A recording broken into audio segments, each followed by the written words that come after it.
సుమన్ టీవీలో మీ business promotions కోసం ఈ కింది నెంబర్ను సంప్రదించగలరు.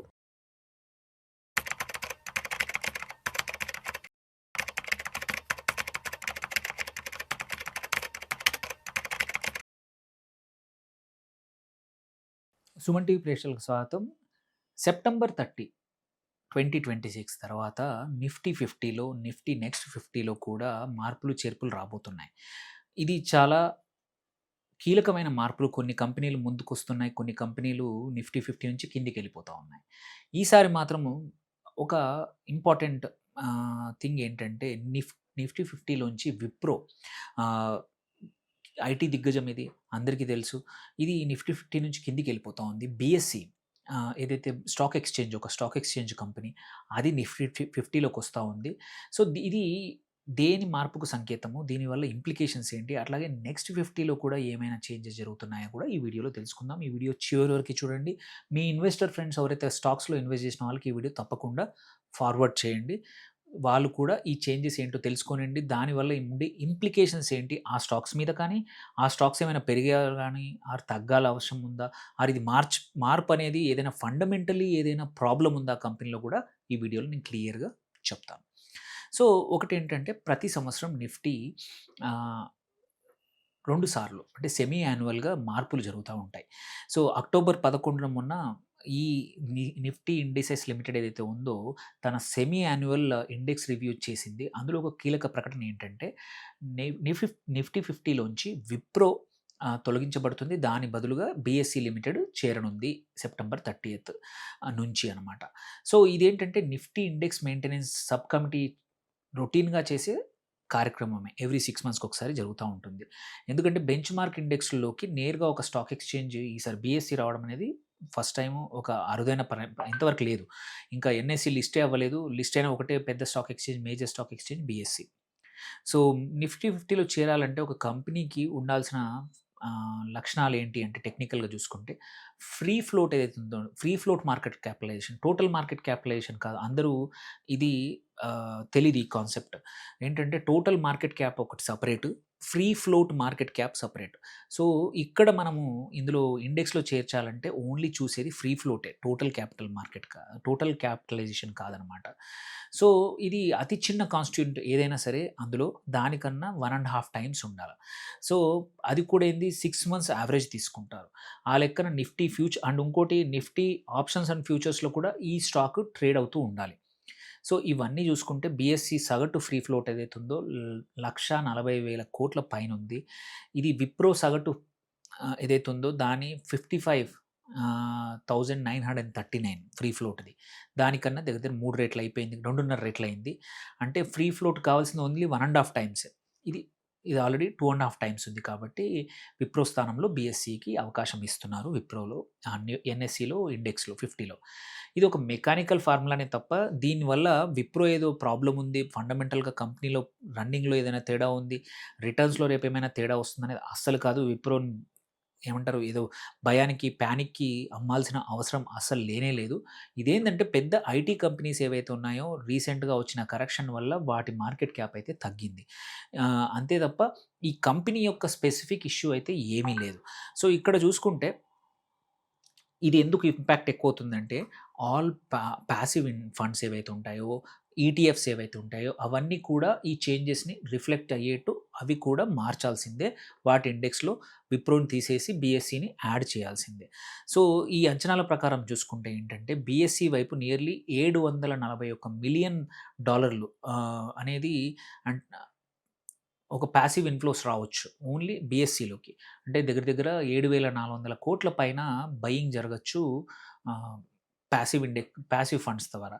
అంటే సో ఇంత అమౌంట్ అనేది యూజువల్లీ ఇంపాక్ట్ చేస్తుంది ప్రైస్ని. అట్లాగే విప్రోలోంచి కూడా నియర్లీ 246 మిలియన్, అంటే 2,450 కోట్ల సెల్లింగ్ కూడా జరగచ్చు విప్రో కౌంటర్లో.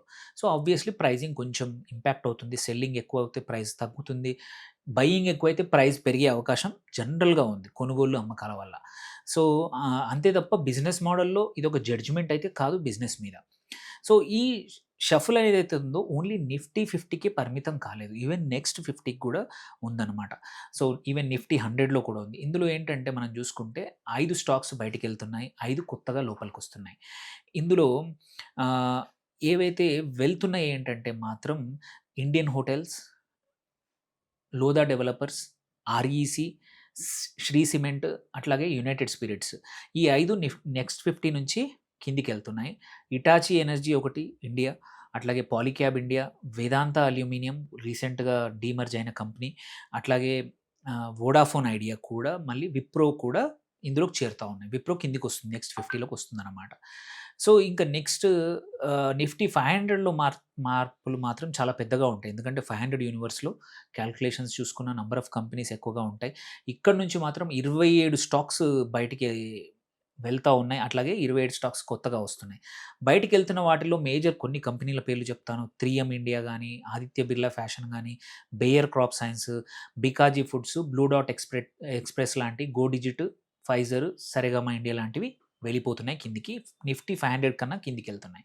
కొత్తగా చేరుతున్నాయి మాత్రం ఏథర్ ఎనర్జీ రీసెంట్‌లీ బాగా గ్రో అయిన స్టాక్. అట్లాగే అవంతి ఫీడ్స్, ఆజాద్ ఇంజినీరింగ్ అనేది హైదరాబాద్ బేస్డ్ కంపెనీ, ప్రిసిషన్ ఇంజినీరింగ్‌లో మంచి company, Bharat coking coal, Fractal Analytics, Vedanta group కంపెనీలన్నీ కూడా నిఫ్టీ 500లోకొచ్చేసాయి. సెక్టోరల్ ఇండెక్స్‌లో కూడా చూసుకుంటే నిఫ్టీ ఆటోలో ఎక్సైడ్ ఇండస్ట్రీస్ ఉంది. దాని బదులు హ్యుండై మోటార్ ఇండియా చేరబోతుంది. ఎక్సైడ్ కిందికి బయటికెళ్ళిపోతుంది ఈ ఇండెక్స్‌లోంచి. అట్లాగే నిఫ్టీ హెల్త్ కేర్‌లో మాత్రం పిరామల్ ఫార్మా, సింజిన్ ఇంటర్నేషనల్ స్థానంలో గ్లాండ్ ఫార్మా ఒకటి, కిమ్స్ 2 చేరుతా ఉన్నాయి ఈ ఇండెక్స్‌లోకి. సో, నిఫ్టీ మెటల్స్‌లో చూసుకుంటే వెల్స్పన్ కార్ప్ వచ్చేసి బయటికెళ్తుంది. దాని బదులు వేదాంత అల్యూమినియం వస్తోంది.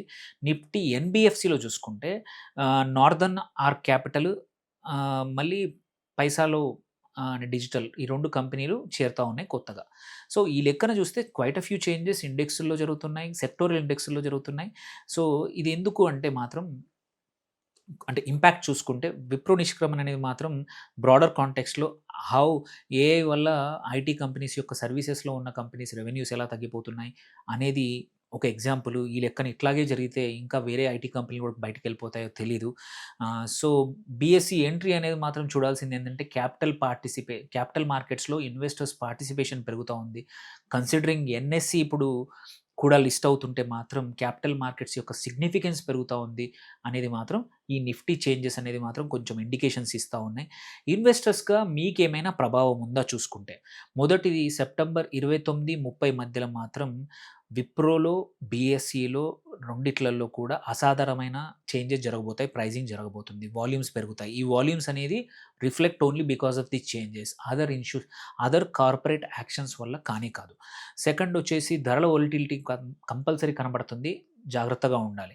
ఇది ఇండెక్స్ ఫండ్స్‌లో తప్పనిసరిగా రీబాలెన్సింగ్ అవసరం ఉంటుంది కాబట్టి చేస్తుందే తప్ప కంపెనీ యొక్క ఫండమెంటల్స్‌లో డిసిషన్ కాదు. విప్రో ఇంకా స్ట్రాంగ్ కంపెనీయే. బీఎస్‌సీ సడెన్‌గా మంచిగా అవ్వలేదు. BSc is also always a good company. అట్లాగే రెండోది ఏంటంటే నిఫ్టీ 50 ఇండెక్స్ ఫండ్స్‌లో పెట్టుబడికి మాత్రం ఇది ఆటోమేటిక్‌గా జరుగుతుంది మార్పు. మీరేం చేయాల్సిన అవసరం లేదు. ఇండెక్స్‌లో ఫండ్ ఉంటే మాత్రం వాళ్ళే చేస్తారు. సో, అట్లాగే విప్రో ఏదైతే నెక్స్ట్ 50కెళ్తా ఉందో అక్కడ కూడా మార్కెట్ నుంచి తప్పుకోవడం లేదు. ఇట్ మైట్ కమ్ బ్యాక్, మంచిగా పెర్ఫార్మ్ చేస్తే మళ్ళీ రావచ్చు. సో, ఈ లెక్కను చూస్తే ఏంటంటే కొంచెం ఇది రొటీన్ ఇండెక్స్ మార్పులే తప్ప పెద్దగా స్ట్రక్చరల్ చేంజెస్ ఏమీ లేవు. కాకపోతే ఏంటంటే it just gives us indication markets ఎటువైపు వెళ్తున్నాయి, ఏ ఇండస్ట్రీస్ ముందుకెళ్తున్నాయి, ఏ ఇండస్ట్రీస్ కిందకెళ్తున్నాయి, ఏ స్టాక్స్‌కి మార్కెట్‌లో పార్టిసిపేషన్ బాగా ఉంది, వాల్యుయేషన్ బాగుందనేది మాత్రం వచ్చే ఇండికేటర్స్ మాత్రమే.